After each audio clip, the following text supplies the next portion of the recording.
बिस्मिल्लाहिर्रहमानिर्रहीम। आज अपने उस्ताद मोहतरम हज़रत मौलाना मुफ्ती अतीक़ुर रहमान शहीद रहमतुल्लाहि ताला अलैह के लगाए हुए पौधे और गुलशन में आना हुआ और हकीकत में उस्ताद मोहतरम रहमतुल्लाहि ताला अलैह जैसे मुखलिस इंसान और एक बेहतरीन उलमाए देवबंद के फर्जंद और उलमा के तर्जमान थे। उनके दीनी इदारे में आकर के माहौल को देखा कि जिस तरीके से मुफ्ती अतीक़ुर रहमान शहीद रहमतुल्लाहि ताला अलैह ने दुनिया में हर तरह के लोगों की सरपरस्ती की, आज उनके दीनी गुलशन में आकर के देखा कि इन दो यतीम भाइयों ने यानी मुफ्ती जमाल अतीक और मौलवी तलहा अतीक ने जिस तरह यतीमों की सरपरस्ती करते हुए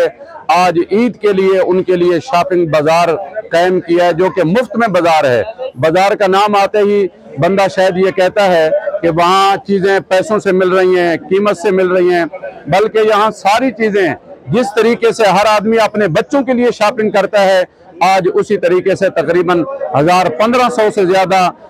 बेचारे यतीम बच्चे आए हुए हैं, उनके बुरसा आए हुए हैं जो अपने बच्चों के लिए खुशी के साथ यहाँ अपनी पसंद की चीज़ें लेकर के जा रहे हैं। हदीस पाक में आता है कि यतीम बच्चे की सरपरस्ती करना, परवरिश करना एक की कितना सवाब है। यहाँ इन्होंने हज़ारों यतीम बच्चों की सरपरस्ती की है, आज उनको ईद की शॉपिंग की है, अपनी ईद की खुशियों में शामिल की है। अल्लाह इस इदारे को दिन दुगनी रात चुगनी तरक्की अता फरमाए। फिर सबसे अहम बात यह है कि हमने यहाँ देखा आकर के किसी जगह पर कहीं चंदा बक्स लगा हुआ नजर नहीं आया, कोई रसीद बुक लेकर के नहीं बैठा हुआ कि इतने पैसे दो, कोई जनाबे वाला तारुफ के लिए नहीं बैठा हुआ कि हमने ये किया है, सिर्फ महज अल्लाह की रजा के लिए आज ये एक माहौल बेहतरीन किस्म का बना हुआ है। अल्लाह रब्बुल इज़्ज़त इन दोनों भाइयों की हिफाजत भी फरमाए और अल्लाह रब्बुल इज़्ज़त इस इदारे को और इनके काम को मजीद तरक्की, कामयाबी और कामरानियों से नवाजे। अस्सलाम वालेकुम वरहमतुल्लाह।